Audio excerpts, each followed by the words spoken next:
Hola, muy buenas tardes. Bienvenidos a la disertación sobre el libro El olvido que seremos.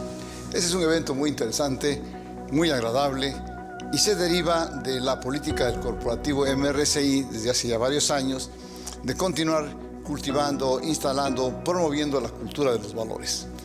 Y para instalar en una organización laboral la cultura de valores, pues se requieren de varias estrategias. En el corporativo se llevan a cabo diferentes actividades que van desde los talleres, conferencias, carteles, películas de valores, etc. Y dentro de una de esas actividades, cuando vemos una película de valores, los colaboradores participan en el evento, lo cual es algo muy interesante porque hemos descubierto el potencial enorme que tiene seguramente gran parte de los colaboradores y que está por ahí guardadito. Y con esta estrategia que hemos observado que podemos descubrir esos talentos maravillosos.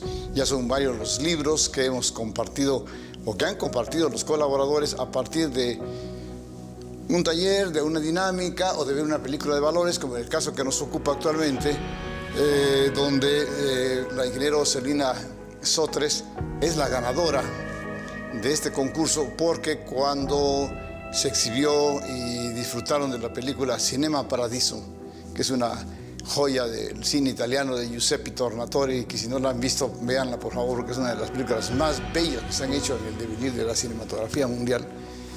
Y entonces hubo un concurso de reflexiones acerca de la película y afortunadamente la ingeniera Celina Sotres es la ganadora. Por lo tanto, el día de hoy vamos a disfrutar de la presentación del libro que se le obsequió con motivo de haber ganado con su reflexión sobre el Cinema Paradiso. Y ella nos va a presentar un libro verdaderamente maravilloso. Yo ahorita no voy a abundar en aspectos sobre el libro porque lo vamos a escuchar de la palabra de ella, pero es un libro finalmente de valores. La idea es que con esas actividades, que con estas acciones, tanto el cine como la reflexión del colaborador y todas las demás que comenté inicialmente, vamos insertando, instalando, trabajando y a través del tiempo yo creo y estoy convencido que logramos construir seres éticos. Pero se requiere un proceso prolongado, porque si tenemos muchos años, si tenemos 20 años de ser malosos o perversos, pues con una conferencia va a ser muy difícil que cambie la gente. Tiene que haber un proceso y se logra modificar la actitud. Y creo que el corporativo MRCI cubre de manera extraordinaria este aspecto, porque no solo capacita en materia de valores, capacita en materia técnica de los aspectos técnicos del corporativo, en materia de bienestar integral, en materia de desarrollo humano, en materia financiera. Por lo tanto, cubre una de las líneas o de los lineamientos para alcanzar la excelencia, que es la capacitación permanente. Como parte de ello, estamos en esta etapa del proceso de instalar la cultura de valores y derivado de ello, entonces tenemos el día de hoy esta extraordinaria presentación del libro El olvido que seremos de Héctor Abad Facio Lince. Así que ya no abundo más, mejor vamos a escuchar a la ingeniera Celina Sotres, que nos va a hacer la presentación de tan magnífica obra. Así que bienvenida, ingeniera Celina. El foro es todo tuyo.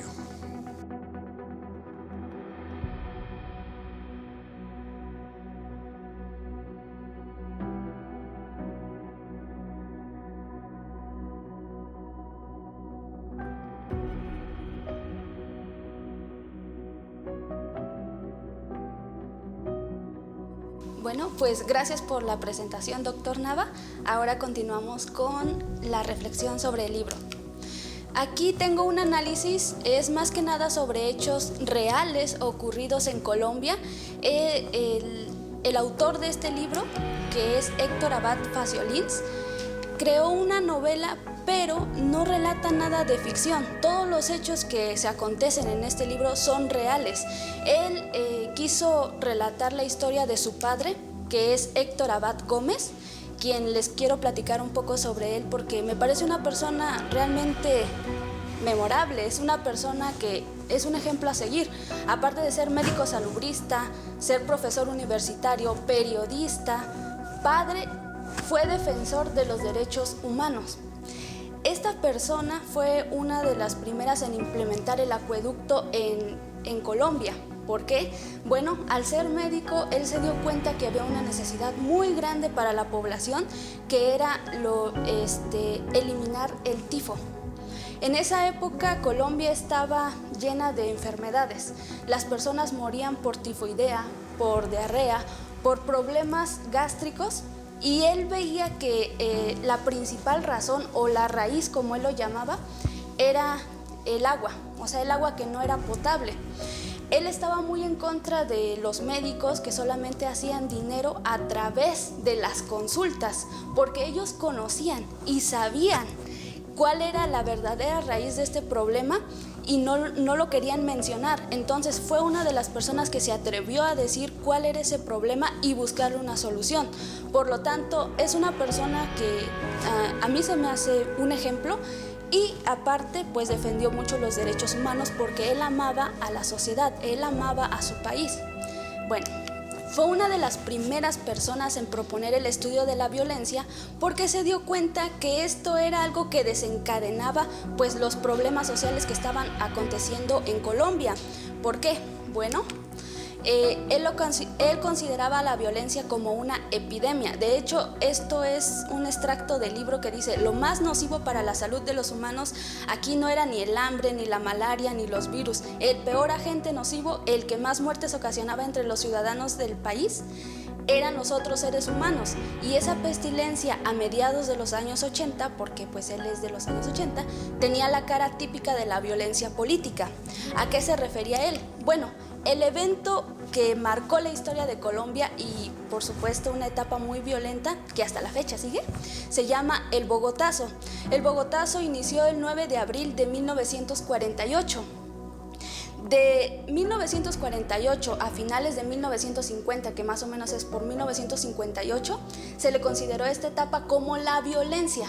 ¿Por qué? Bueno, todo inició por la muerte de esta persona que estamos viendo en pantalla, que se llama Jorge Eliezer Gaitán. Esta persona era un candidato liberal que quería pues ocupar la presidencia de Colombia. Sin embargo, habían los opositores, que son los conservadores, que no querían que él la ejerciera. Esta persona, investigándola, encontré que era una persona muy simpatizante con las personas. De hecho, muchas de las cosas que él hacía, como acercarse a las personas, saludarlos, o sea, físicamente, de frente, hablarles básicamente con la verdad. ¿Por qué? Porque él llegó a ser alcalde de Bogotá durante 8 meses. Él implementó lo que fue la cultura y la educación y creó la primer feria del libro. Fue hijo de padres de maestro y su padre fue bibliotecario, o sea, su mamá fue maestra y su padre fue bibliotecario. Por lo tanto, él ya tenía todo esto pues en la sangre y solamente lo quería compartir con los demás ciudadanos. Entonces, como él fue una de las personas que se preocupó mucho por la educación de su pueblo, quiso lanzarse para la presidencia y pues este fue el resultado. Lo terminaron matando el 9 de abril de 1948. A estos acontecimientos, bueno, los voy a acompañar con una gráfica más adelante para que veamos cuántas muertes hubo. Cuando se desata lo que es el Bogotazo, se generan alrededor de 262.197 muertes en ese periodo, que son de 10 años, de 1948 a 1958. Estamos hablando de que al año había 26.200 muertos. En la actualidad, Colombia tiene 13.700 personas, o sea, muertes por la violencia. Este es un dato generado del último año, que es del 2021, que nos está hablando que anualmente mueren 13.700 personas por la violencia. No estoy metiendo enfermedades, no estoy metiendo otra cosa. Ahora yo lo quise acompañar con un comparativo entre México. México tiene 33.308 muertes a causa de la violencia. Me gustó mucho una frase que encontré que dice que en otros países se apuesta por la vida, pero pareciera que en el nuestro se apuesta por la muerte. Y lo estamos viendo en esta gráfica. Esto simplemente nos está diciendo causas de muerte como homicidio doloso, armas de fuego, arma blanca y con otros elementos, implementando la pura violencia. Ahora me gustaría que quedara claro dónde se crea la violencia, porque también voy a profundizar un poquito más en la parte de la neurociencia, o sea, de dónde se está creando realmente la violencia en nuestro cerebro. Bueno, para poder entender bien qué es la violencia, quisiera primero definirla. La violencia en sí nace de una emoción. La emoción es la ira, pero la ira es completamente natural. De hecho, hasta se le puede considerar agresión. ¿Qué es la agresión? La agresión es un estímulo natural del ser humano que lo necesita para la supervivencia. Todas las emociones que nosotros tenemos han sido creadas por una cuestión natural, y en este caso la agresión fue creada para nuestra supervivencia. Ahora, ¿cuándo se convierte en violencia? Se convierte en violencia cuando nosotros utilizamos esta agresión por un sentido pues más como de causar dolor a otra persona o a otro ser vivo. Ahora, lo que estamos viendo acá es la fotografía de Luis Felipe Vélez, que es una persona que acompañó a Héctor Abad. Esta persona era profesor y defendía los derechos de los profesores. Bueno, en el libro nosotros vemos una parte, y también me gustaría mencionar que existe la película, o sea, por si alguien no quiere leer el libro, está la película del olvido que seremos. Hay una parte donde Héctor Abad Gómez padre le menciona a su hijo que pues él quería escuchar la noticia de Luis Felipe Vélez, o sea, de qué estaba pasando, por qué lo mataron. Él lo quería escuchar en la radio, pero en ese momento no pasaban la noticia, solamente hablaban de fútbol. Por lo tanto, aquí agarro la cita del libro que decía: mi papá quiso oír las noticias sobre el homicidio de Luis Felipe Vélez, pero en todas las emisoras de radio no hablaban de otra cosa más que de fútbol. ¿Coincidencia con la realidad en México? Pues no lo creo, pasa muy seguido. Ahora, esta es otra imagen. Aquí podemos ver una imagen que es real. Esta es la fotografía real de Héctor Abad, hijo, y su padre es la persona que está muerta. Esta fotografía se la tomaron el día que murió su padre. Cuando murió Luis Felipe Vélez, en la tarde muere Héctor Abad. Aquí me gustaría comentar cómo es la historia en la que él muere, porque también lo relata en el libro. Y bueno, lo que sucede aquí es que Héctor Abad va al velorio de Luis Felipe Vélez porque una persona, una mujer desconocida, le dice que por qué no va a visitar a su amigo en este último día, ¿no? Entonces esta persona, a la cual no lograron identificar nunca, los lleva pues donde era el velorio de Luis Felipe Vélez. Posteriormente, minutos después, esta mujer desaparece, que es lo que relatan en el libro, desaparece y muere.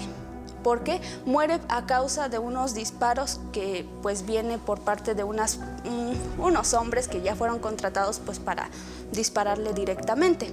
Entonces, aquí habla de algo muy interesante, porque después de la muerte pues los familiares, como todos yo creo, quisiéramos la investigación, ¿no? Bueno, aquí voy a mencionar una cita del libro que dice: con decir que a un mes de abierto el caso le dieron vacaciones a la jueza encargada y que pusieron funcionarios venidos de Bogotá a vigilar de cerca la investigación, es decir, a evitar que se investigara seriamente. Aquí podemos notar pues esa melancolía, ese coraje, esa rabia que tenía Héctor Abad Faciolins, que es el hijo quien escribió el libro, y él quería relatar todos los hechos que vivió porque jamás hubo justicia para su padre, hasta la fecha.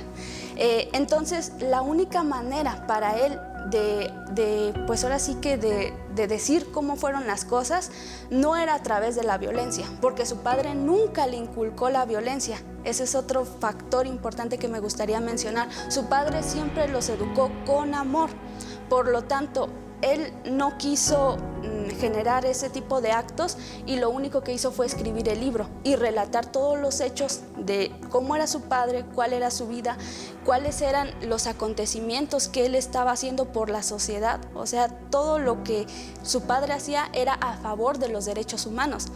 Y de esta manera, pues él encontró un refugio para hablar sobre la verdad.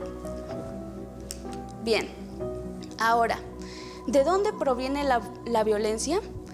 Este es el último artículo que escribió Héctor Abad Gómez, que fue publicado un día después de su muerte, Y aquí nada más les muestro un pequeño extracto que dice: vivimos una época violenta y esta violencia nace del sentimiento de desigualdad. Podríamos tener mucha menos violencia si todas las riquezas, incluyendo la ciencia, la tecnología y la moral, esas grandes creaciones humanas, estuvieran mejor repartidas sobre la tierra. Héctor Abad Gómez realizó investigaciones, realizó algunos estudios por su cuenta, porque nadie lo tomó en cuenta cuando él quiso hacer el estudio de la violencia, y creó artículos hablando sobre dónde venía la violencia. Entonces, él era una persona que creía o consideraba que la violencia no era innata del ser humano. Él consideraba que la violencia se había creado porque nosotros como humanos somos territoriales. Entonces, a raíz de acaparar territorio, acaparar cosas más y más, se desencadenaba la violencia. Por lo tanto, él generó este último artículo. Pero también me gustaría hablarlo un poquito más a profundidad, con datos científicos y basado desde la neurociencia.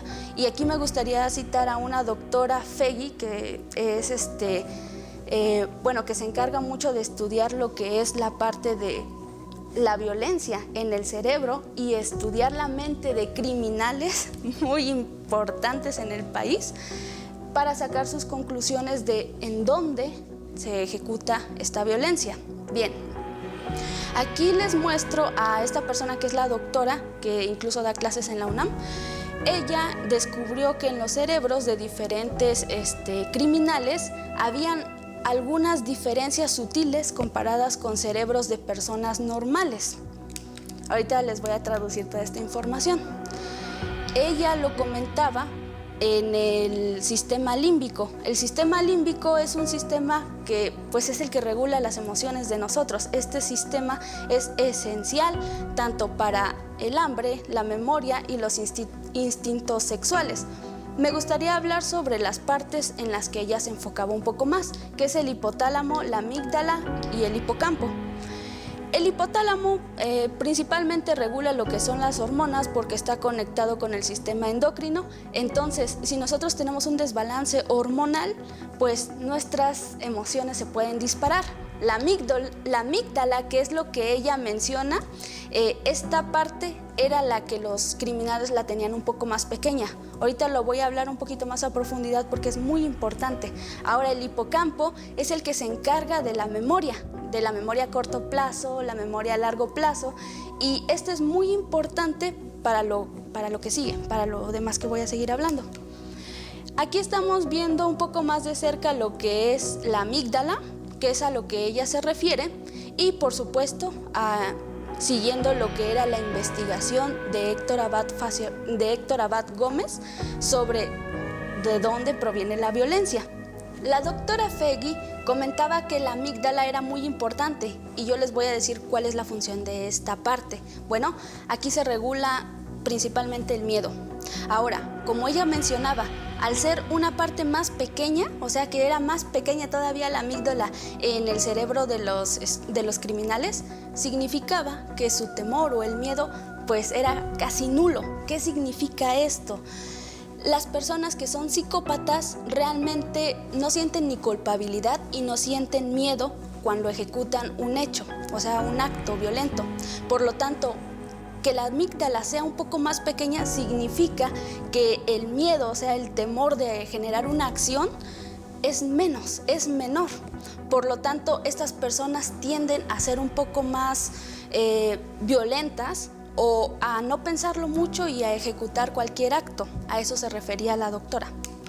Ahora, aquí podemos ver el amor en el cerebro. Esto es algo muy interesante, porque algo que me gustó del libro y algo que me gustó mucho del doctor Héctor Abad Gómez es que efectivamente él crió a sus hijos con amor, y en los primeros capítulos nosotros podemos notar cómo él genera tanto amor a sus hijos, los abrazaba. El único hijo que tuvo varón fue Héctor Abad Faciolins y todas las demás fueron hijas. Por lo tanto, pues a él lo abrazaba mucho, lo besaba, incluso enfrente de sus compañeros. A él no le importaba que fuera hombre, como nosotros tenemos muy arraigadas esa ideología de que por ser hombre, pues tal vez no tienes por qué demostrar mucho afecto. No, él consideraba, Héctor Abad Gómez consideraba que el amor era primordial para la especie, lo cual pues él nunca se equivocó. Y de hecho sus hijos son unas personas admirables, o sea, todas terminaron su carrera. Y pues aquí vemos al escritor que en vez de ejecutar la violencia, él decidió de una manera pues más respetuosa generar un libro para explicar los hechos que acontecieron.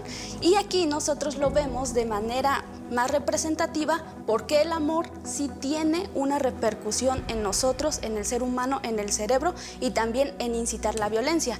Aquí podemos ver un cerebro normal y un cerebro pues más pequeño que es de un niño de 3 años.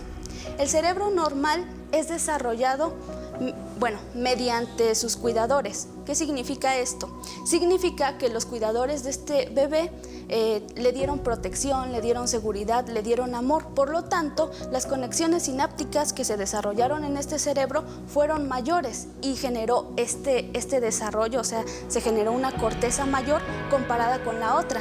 ¿Por qué? Bueno, esto es muy lógico porque cuando nosotros limitamos a las personas, sobre todo a los bebés que se empiezan a desarrollar, que la etapa de desarrollo de los bebés es de 3 a 6 años, o sea que las neuronas empiezan a hacer mayor conexión sináptica, se le debe de generar mucha más seguridad para que los niños exploren.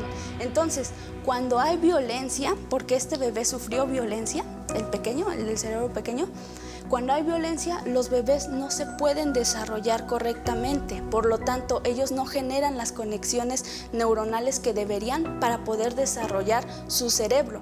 Entonces, este bebé puede incluso tener déficit de atención y retraso mental. Aquí es una breve reflexión también a las personas que tienen hogares pues que son violentos, personas que pues tal vez su familia no está funcionando correctamente. Esto realmente hace daño no solamente a los bebés, a todos los que están en ese entorno.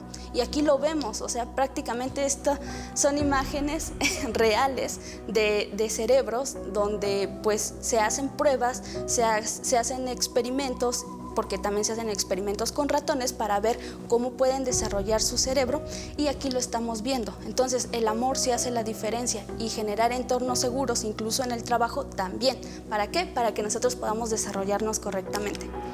Aquí podemos ver una imagen muy triste pero muy real que sucedió en niños de un orfanato.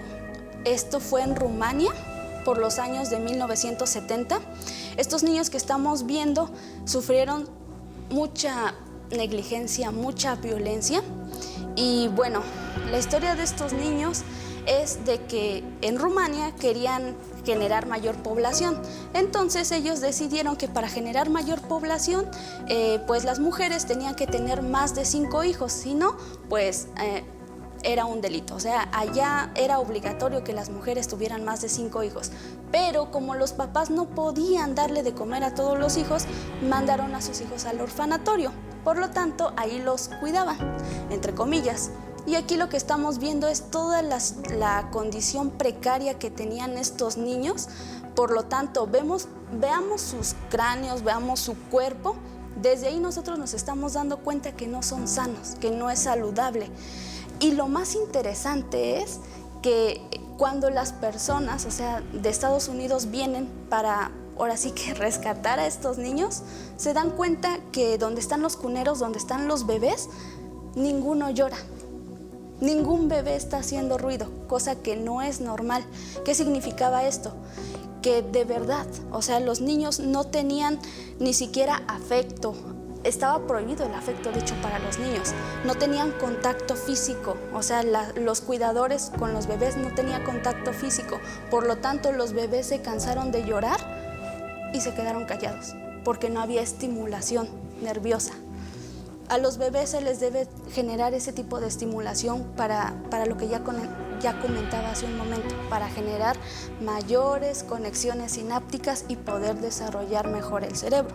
Entonces, estos niños no tuvieron eso. Por eso se ven de esta manera. Y es muy triste, la verdad, pero bueno.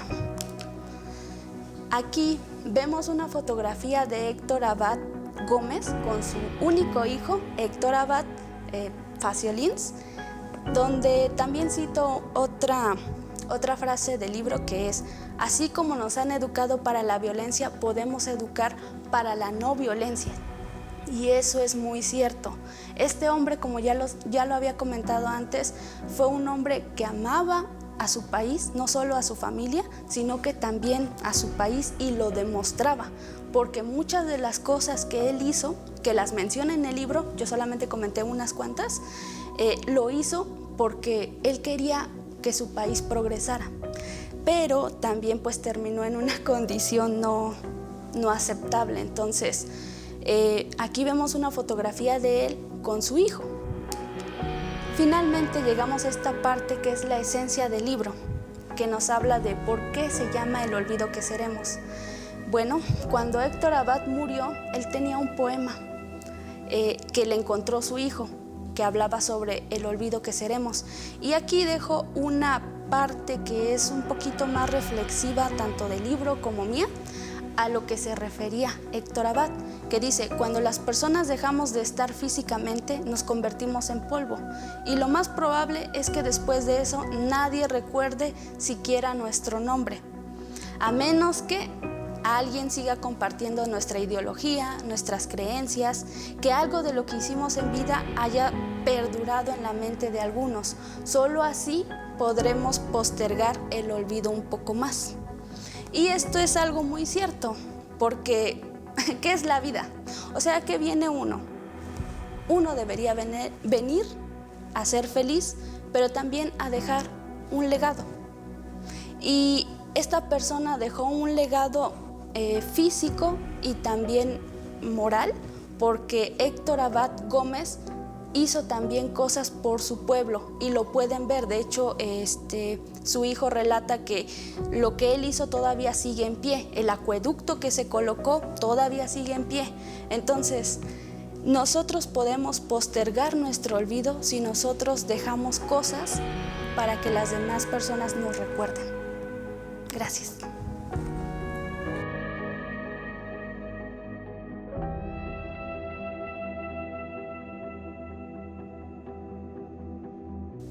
Muy bien, pues continuamos con esa espléndida actividad. Pues yo soy muy sorprendido del mensaje de la ingeniera Celina Sotres Ignacio, su mensaje donde de manera muy emocional nos transmite el contenido del libro y hace una agradable reflexión sobre la importancia de dejar un legado. Al final, su cierre de su comentario es fundamental, y yo creo que es el clavo, la esencia del libro, es el mensaje de Héctor Abad Faciolins, en el sentido de que estamos obligados a dejar un legado. Y lo que él hace con la obra de su padre, la gigantesca obra de su padre que nos fue comentando la ingeniera Celina, es cómo lograr postergar el olvido que seremos. Luchemos porque seamos olvidados muy tardíamente a través de hacer cosas importantes y trascendentales. Toda la obra de este médico sanitarista, obviamente que fue de una enorme trascendencia en su Colombia en los años 80, pues era impensable dejarla ahí tirada en el olvido. Y Héctor Abad Faciolins rescata con su libro la obra de su padre, que nos fue narrando detalladamente y minuciosamente la ingeniera Celina. Y creo que esta obra sensacional, que ahorita es un boom, por cierto, literario a nivel mundial, ya lleva cerca de los 3 o 4 millones de libros vendidos, ha sido una obra muy exitosa. Y más, adicionando un poquito a los comentarios de la ingeniera Celina, los invito a que, además de leer el libro, que es espléndido en el aspecto de su prosa, de su narrativa, de una riqueza emocional extraordinaria, pero también hay dos detalles interesantes. En el libro, en la última página, tiene un QR. Si vamos al QR, nos manda un video maravilloso donde los personajes que estamos leyendo e imaginando un poquito en el libro, si no conocemos la historia todavía y no conocemos a los personajes reales, cuando nos manda al video, y el video se llama Carta a una sombra, se llama el video. Es un video que edita y produce una de las hijas de Héctor Abad Gómez, la hija mayor. Y entonces reúne a la familia, a las 5 hijas, la mamá y Héctor Abad Faciolince, y van platicando la historia de su padre. Y entonces volvemos a recorrer el libro con los personajes reales. Entonces a mí me emocionó muchísimo cuando leí el libro y lo veo en el video los personajes. Es impresionante, ¿no? Hay imágenes prácticamente casi del momento del asesinato del doctor. Ellos estaban a unas cuadras de su casa, lo matan en la puerta de la universidad, acompañando a su amigo que iban a hacer su última ceremonia luctuosa con su amigo que habían asesinado en la mañana, y luego él lo matan a eso a las 3, 4 de la tarde, a unas cuadras de su casa. Y el recorrido que hace la mamá y varias de las hijas hacia el sitio donde está el cuerpo tendido de balaceado, y eso está filmado. Eso es increíble, ¿eh? Está filmado cómo la mamá se abalanza con sus hijas, y Héctor Abad Faciolince también se acerca, y lo que decía, le dije, Celina, es muy interesante, porque él revisa a su papá antes de que se lo lleven al anfiteatro, a los procesos de carácter ministerial, revisa y se encuentra una carta que había escrito él. Todo eso se ve en el video, eso es lo increíble. Y la carta se llama El olvido que seremos, que es una carta de Jorge Luis Borges, donde hace alusión a lo que Inge Celina nos estaba comentando, que luchemos por no ser olvidados, pues, y lo traduce Héctor Abad Faciolince. En el libro lo traduce de manera maravillosa y cierra el libro con el poema de Jorge Luis Borges, lo narra y lo comenta, y luego la ingeniera Celina comentó otra cosa que también lo enfatizo, porque también es extraordinario. Vean la película. La película es verdaderamente maravillosa. A mí me fascinó. Dice por ahí algún escritor, un crítico de cines, dice, a mí me gustó más la película que el libro. Me queda la duda. Ambos son pero la película está... El actor, no lo tengo muy presente el nombre del actor, es un actor colombiano que hace el papel de Héctor Abad Gómez. El actor es igualito al doctor. Es impresionante su parecido, son igualitos.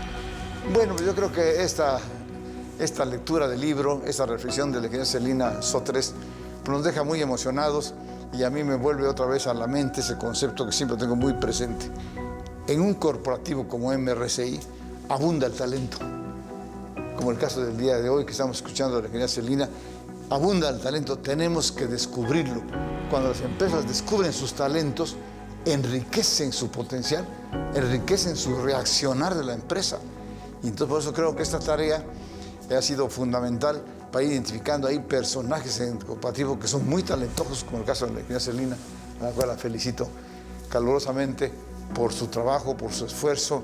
No es fácil traducir un libro y comentarlo, no es sencillo, y ella hizo un magnífico trabajo. Así que, pues felicitamos al corporativo de MRCI, al área de recursos humanos, que también siempre está muy atento, al ingeniero Carreño, a la LIC Vero, que nos acompaña, siempre están muy pendientes de que se cumplan los objetivos, porque estamos agregándole un plus al corporativo con el descubrimiento de estos talentos. Así que felicidades, ingeniera Celina Sotres, nuevamente mis felicitaciones, y sigamos leyendo y sigamos abundando en el tema de la cultura de los valores. Muchas gracias al corporativo de MRCI y hasta la próxima.